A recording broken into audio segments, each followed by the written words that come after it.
what else? Well, we actually have our next speaker here, and maybe you can already get started with the session. He is calling from Slovenia. Hello, Jaka. Hi, hello, Marcelo. How are you? Yeah. Oh, good. Thanks for joining us. And your session is of special interest because you're working with the Young Executive Society, and we met in this event in Ukraine last year, which was really great. And I'm happy that you can be here as a speaker, especially based on the fact that you're working with youth. So tell us a bit more about the work you're doing, but also how you became wiser in the past. And thanks for joining us. Thank you so much, Marcelo.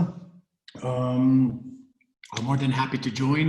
As you already mentioned, with the Young Executive Society, I don't work with youth as much.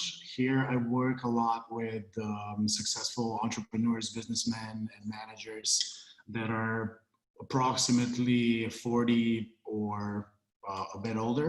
But I do also... So young then. Sorry? Not so young then. And by the way, if you want to use video, feel free to turn it on. Okay, sure, no problem. Just one sec. Okay, start video. There we go. Perfect. Hey, hi.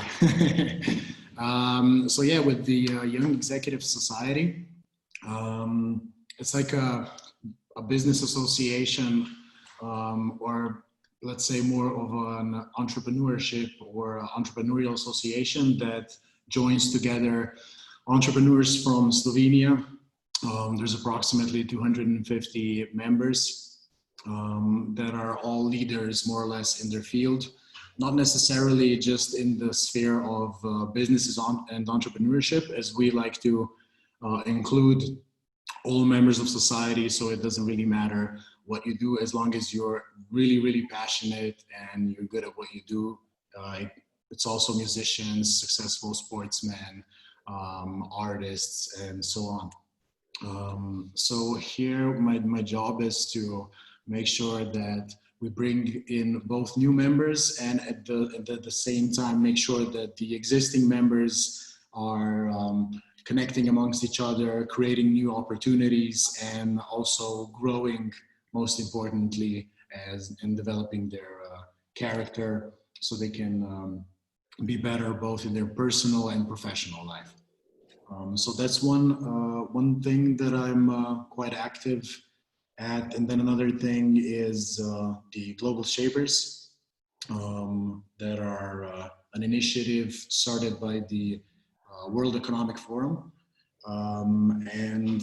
There we work more with young. Our current project that we work most on is called Young Heroes, where we do something similar as you do with the Wisdom Accelerator, which is the program that also helps and mentors kids. We provide mentorships, we arrange company visits, so younger generations can also learn about how the business actually works in real life.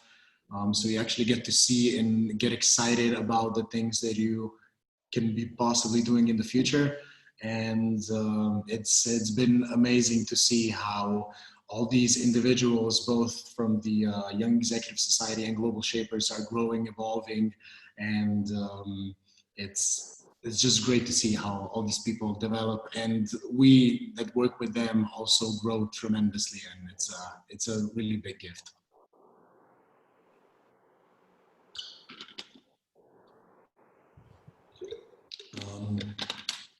What was the second question, or the direction that would make most sense for me to go in? Well, usually as the guideline, we ask speakers to share stories. Sure. Who you are, where you came from. Yeah, what made you wiser faster in the past. So the things that if you could go back to being a teenager, you wish you had known that you know now, and that would have been very useful in your life so far. Most useful thing, or a thing I really appreciate, would definitely be books, and just surrounding yourself with people that are like-minded, or even better, that people that are perhaps a bit ahead of you in a certain fields. So there's a certain field that you want to get better at or progress.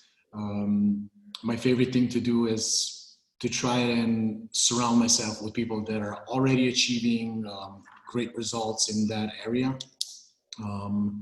But I would say that it really depends. It depends from person to person, or from each and every one of us. So the best thing to do is to try and see what works best for you. So I noticed that I myself am more of a experiential learning, and that I really like seeing things in practice, and that's when new learnings will stick to me the most. So once realizing that, and when I realized that I want to learn more about a certain or that I want to improve a certain aspect of my life, I try to find and identify the people that are very good in that area, or the best, if possible, at least 5 or 10 years ahead of you. Then a second important thing is that you're also able to relate with them, that you're able to get along with them. Sometimes it's not as important that you have the best person in the area, but it's also very important that you get along, as if you don't get along, you'll not be able to be around that person for a very long time. It's not going to be as natural. And if you do get along, it's a natural process, and things just kind of evolve by themselves. Books are a major thing that helped shape and define the way I think, the way I evolved. And it's amazing how just one book can change your perspective on certain things in a really, really major way. It just costs $10 or $20, euros, and it's definitely a worthwhile investment. As if you think, when an author writes a book, he really puts a lot of effort into really clarifying and really being concise, as they usually contain learnings that certain people have taken or needed perhaps their entire careers to realize. And books are really important for me, most definitely. They don't necessarily have to books. They don't necessarily have to be books. They can also be high quality videos, high quality content, and podcasts, and any different kind of source. Going abroad and meeting people from different cultures can change your perception drastically as well. I spent 1-2 years abroad already during my studies, when I studied business, and that's something that really helped shape my character as well. I really like meeting new people, meeting and learning about new cultures. I think it's also a great thing, as if I understood correctly with the previous guest, you guys talked about how it's really good to incorporate meditation, as it helps you see things from a different perspectives. And going abroad can sometimes do that as well. Seeing that we're a really, really big family living on this big planet that is getting smaller by every single day, as we're able to connect with one another much more easily than before. Yeah, going abroad, meeting new cultures, that's something that helped shape my perception as well. Who I am, or where I came from, I would say that when I was approximately 19, 20, 21, As I mentioned, I went studying abroad for a while. I did some volunteer work there with a few associations, and coming back, and like when I was meeting all those people, all of a sudden I would say I was pretty average. I still consider most of myself average, but that's when I got a certain, so to say, click, and that's when I really realized I want to contribute as much as possible, and that's when I started, so to say, studying more. I became more driven, and I think I kind of found my why I'm actually studying, why I'm actually trying to work and help people. As before, I was not so centered, so to say, or perhaps I was not so sure why I'm actually doing certain things, and getting that why helped me a lot, put me back on my track. And then from there, coming back from Sweden, where I studied, I did two internships for two multinational companies, of which one was Microsoft, and learned a lot there. Learned that it's important that we're humble, that we're learning every day, and realizing how the corporate world works, how important it is that you might be just a small piece in a very large mechanism, so to say, or a very large system, but you're also very important, and it's important that you contribute your part. From there, I continued to do startups, where I worked as I helped both with product development and with business development. So business development meaning as sales, acquiring new business partners.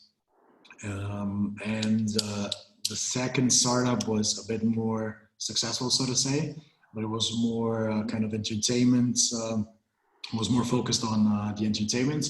So my friend, so to say, started with a night tour. So it was not.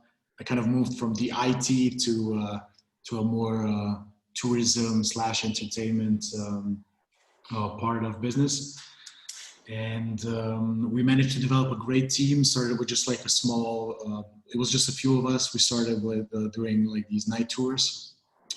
For tourists coming from different countries to our country. And we focused on, as I mentioned, entertainment and really over delivering at what we do. Started really small, slowly started getting better, and I guess we were lucky and at the right place at the right time. And this all of a sudden in short 1-2 year grew to an agency, a tourist agency, so to say. We started with just one product. All of a sudden, after 3 years, we were working really hard. We were really passionate at what we did. It was not just going to work and doing the 9 to 5, but we really loved what we did, and we also had an amazing team. So again, surrounding yourself with the right people was also very important. From there, we grew into this tour agency with approximately 15 products. We grew to a team of approximately 50 to 70 employees, and it really happened quick and all of a sudden. But being humble, helpful, and surrounding yourself with the right people was one of the things that helped us there the most. And we were, I guess, also young and really determined to prove ourselves. So from there, I exited actually last year, and took some time off. I did a retreat in Tuscany. Was a meditation retreat. Was something really interesting and different for me. I also exited the business because we were working really hard, maybe even too much sometimes, and it was. I also decided I want to change industries, move more into the IT slash community building. And yeah, doing that meditation, as you already mentioned before, gave me some new perspectives. Also allowed me to kind of like reconnect with myself, and that was also really helpful for me. I kind of did like a small reset, and was able to better focus on like discovering new priorities for myself. And now I've been since then I've been working with the Young Executive Society. As I mentioned, it includes individuals from both entrepreneurial, business, managerial, and also includes a lot of successful sportsmen and artists. And yeah, here I work on acquiring both new members and making sure they are connecting amongst each other and creating new value. We just actually arrived yesterday from a trip from a different city here in our country, and we had a few company visits. We were greeted by the mayor. And it's also a great opportunity of, as I mentioned, meeting new people that give you new perspectives, and also connecting with the existing members on a deeper level, so you actually know what they're doing and how you can actually help them push their business forward, so to say. Another thing that I noticed is that I'm assuming that pretty much everyone that's listening to this right now is here for a different reason, but I'm kind of assuming that pretty much everyone is driven and is on this path, and just wants to contribute more in each and every one of us in a different way. But sometimes it's also important to know when to. I would like to include here perhaps the meditation part that we talked about, but it doesn't necessarily have to be meditation. It just has to be more kind of being able to listen to yourself, knowing that there's a lot of people in this world, and we're just small individuals contributing our each small part that eventually like the older we get, we how to put this, we contribute more and more, but we have to know how to kind of like decompress, take it easy every once in a while, and know that it's okay to take it easy every once in a while, not to push yourself too much. And yeah. Is there Marcelo, is there any like some other thing that you think it's worth mentioning as well? Oh. That we perhaps talked about on our trip in Ukraine? Well, I was thinking more along the lines of you coming from Slovenia, which is a small country that was always under the control of a larger entity, right? The Soviet system or Yugoslavia, and before the Austro-Hungarian Empire.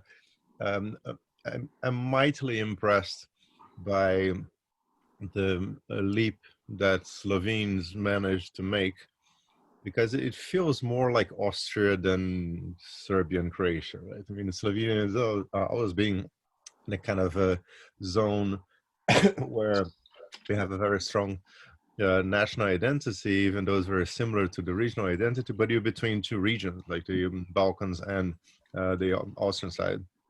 And I'd like to hear your opinion in terms of the meaning of youth for your generation, because you were beneficiaries of the massive changes after the Berlin Wall fell, in many ways at a higher level of intensity than other Balkan countries. So how would you compare the youth during the post-war period that grew up in a very structured society, and the youth of your generation that grew up with total freedom. And you went to Sweden, you could have gone to Australia, you could have done anything else, which for me means that the case of Slovenia is quite extreme, like from very rigid to very free. How would you compare those two realities? Your parents versus what you're experiencing today there? A good question. Maybe I'm biased, but I don't know. Well, there's definitely been one of the biggest leaps, I would say, not just for our country, but for pretty much all the countries in the world in the past few 10 years. As technology is evolving so fast, that even institutions like countries sometimes have trouble keeping up. So already that, I think, is a major change that I notice the most. So how we, for example, are really are like able to use all these new modern technologies that are like really redefining the way we have lived, the way we live now compared to the past. Comparing my generation or younger generations with the past ones, I would say that both, or maybe the new generations are learning to be more open and to get along with diverse people, with diverse cultures from all over the world, which wasn't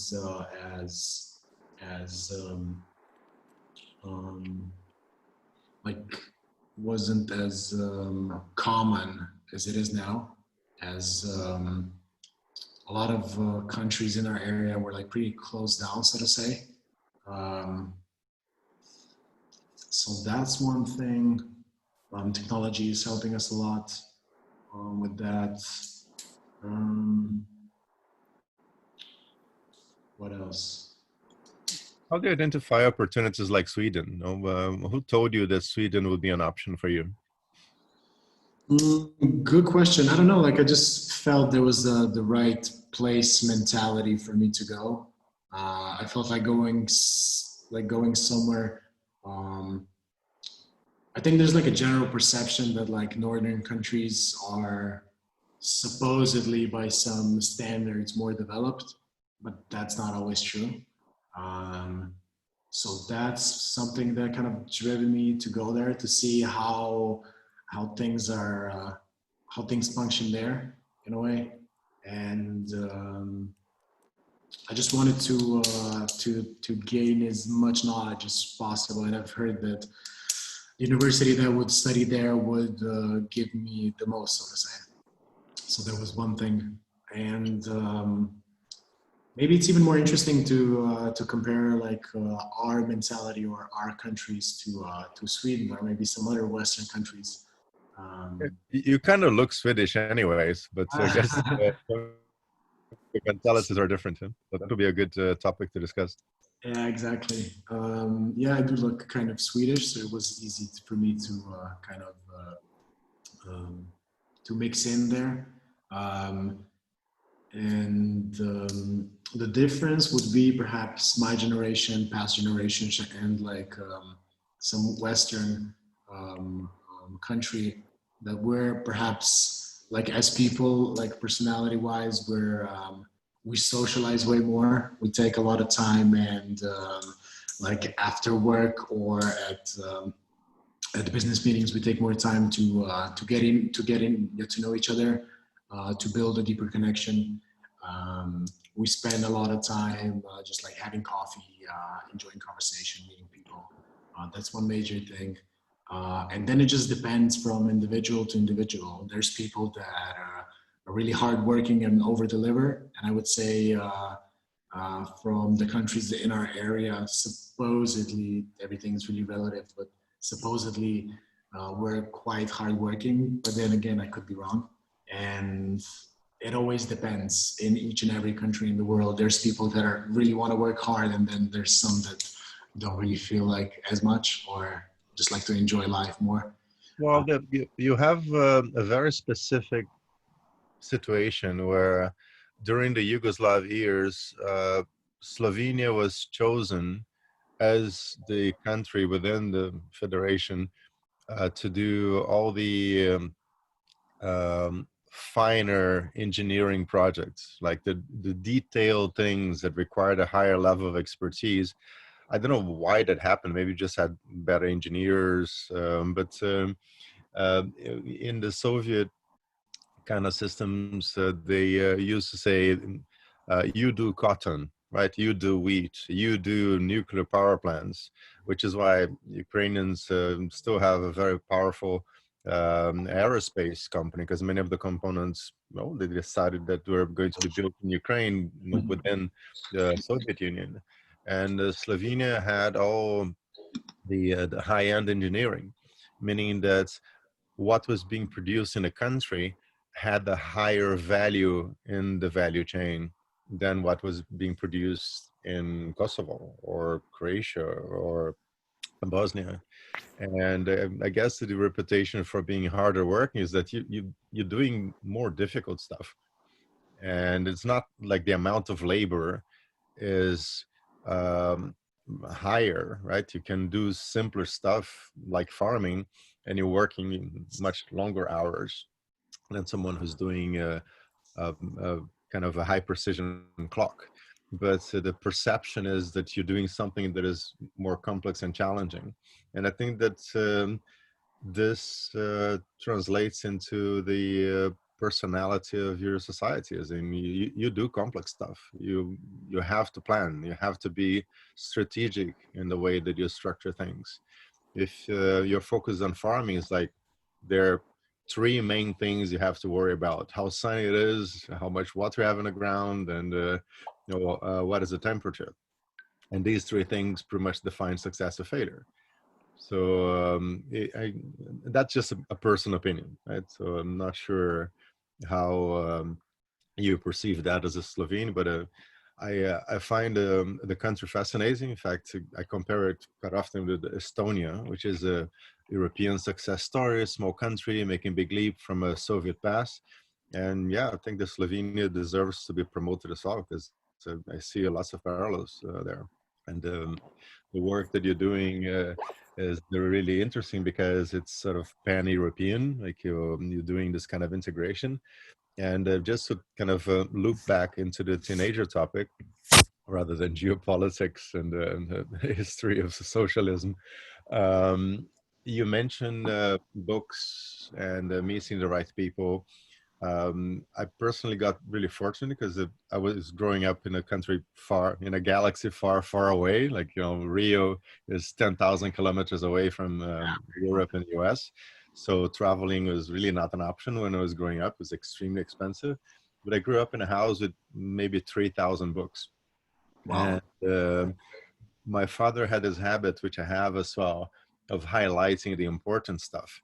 So not only I could pick the books from a personal library, I could just go straight through the yellow parts and go like, oh, this is what my father, or someone I intellectually respect, decided it was worth attention.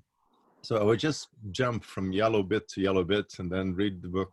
So I'll read the yellow parts first, and I go like, yeah, this is worth reading back to back, and then I'll pick the books that would be worth thinking that. This is a very unusual set of circumstances, not only having a library at home, but having an edited and curated library. And my question to you is, how did you get to pick the books and the quality videos that I mentioned, because there's so much junk out there? What is your personal curation process to decide on how you're spending your time?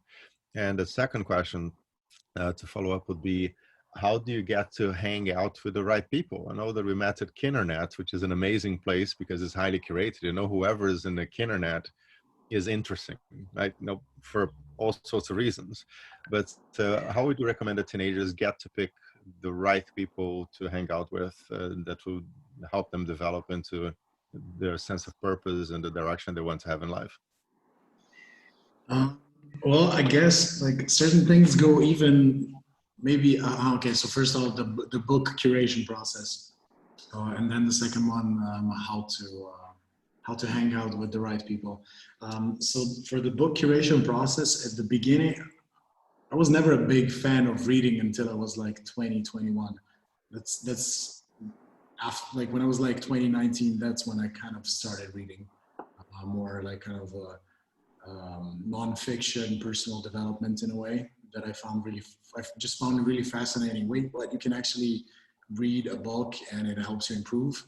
I have to say that I was really skeptical at first for a lot of books because a lot of books are just have like these titles that are supposed to attract you and are like kind of overselling at what they actually do.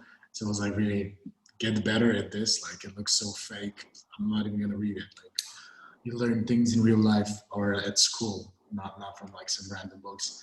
But once I did open up a few first, once I read the few first books, um, that's when I was like, wait, this stuff actually works. It really does help when you see results in real life.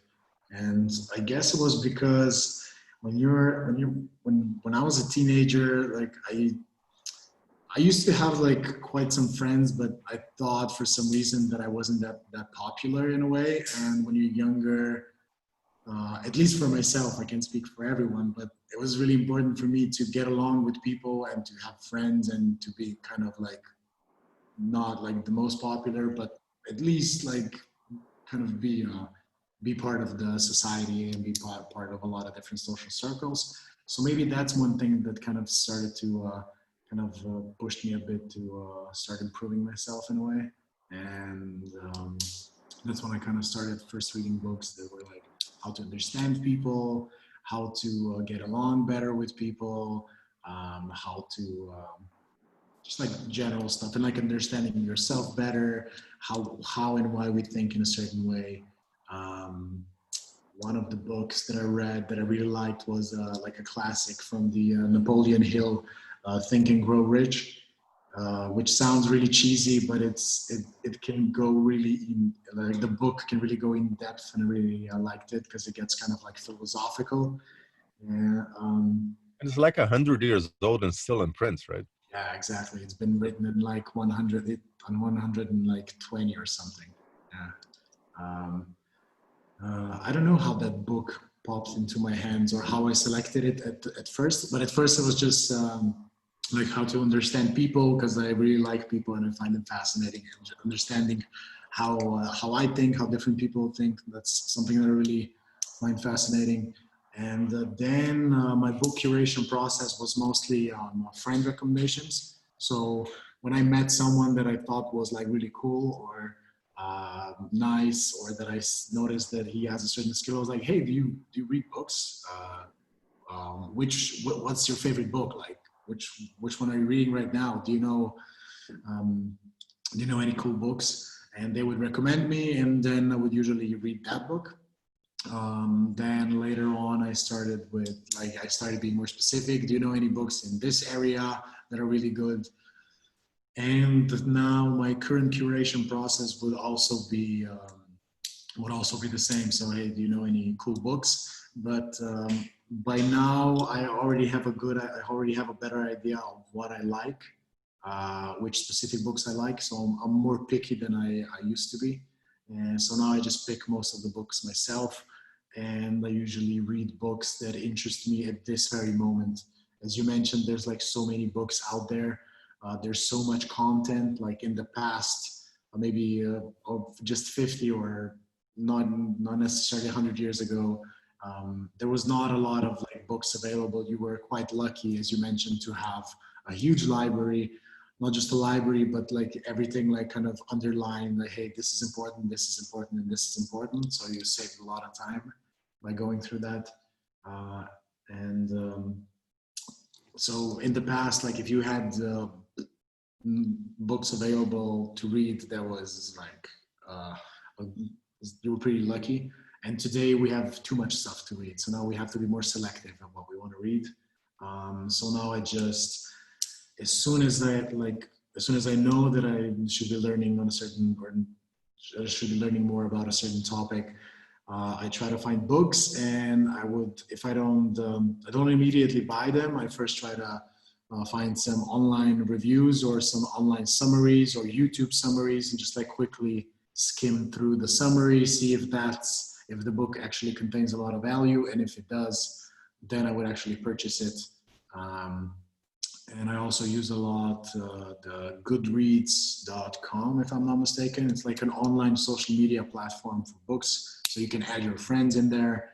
You can see at all times what the books that they read, the books they are currently reading, or the books that they want to read in the future. And it's also very good for you because you can throw in the books and that you have read, that are reading, so you don't forget on which page you stayed, or you can enter like also little notes on your, like from your favorite books and that kind of stuff. That really comes in handy if someone asks you, hey, which is your favorite book? And then you can just skim through, hey, this I think you will specifically like best. So that's how I curate my books, or the books that I read. And then meeting people that can help you improve and grow. I would say, so like now I'm like in a part of my life where people that I want to learn from just kind of like organically, I just kind of organically meet them in a way. But in the past, in the past, I had to kind of reach out to these people pretty much on my own. So it's either like some family friend or a friend of a friend that you know that is really knowledgeable in a certain field or successful in that field, and you try to reach out to them through this friend, like by asking them, hey, do you want to meet up for coffee? Like I have all these questions. And or it can also be just like random people that don't even know you and could be really successful. I have personally reached out, and I reach out on a daily basis to a lot of people that are pretty successful and that I don't know. And I just try to be as helpful and as nice as possible. And I, most importantly, try to provide value. So if the person on the other side, even if they don't know you, see that you're really like, that you're really driven, and that you really want to contribute, not just to them, but also to the society, and that if they can relate with you, if they see that they kind of recognize like a younger version of themselves in you, they're going to be surely more than willing to help. Don't get deterred by no's. Don't be shy. Just reach out to people on social media, on LinkedIn. And if that doesn't work, try to find mutual friends and just ping or reach out first to these mutual friends, and then reach out to these people that you want to reach out to. And like I'm always surprised by how helpful people are, because I've noticed that a lot of us have or had this mentality that, hey, it's really random to reach out to people you don't know. But in this large international world that we live in, this shouldn't be awkward or weird, not even a bit. Just reach out to the people. First don't think, hey, how can they help me? But be, hey, how can I help them? What's one thing that I really like about them? So you kind of like change your perspective, and you first try to think in a way of, hey, what's one thing or like two things that I like most about them?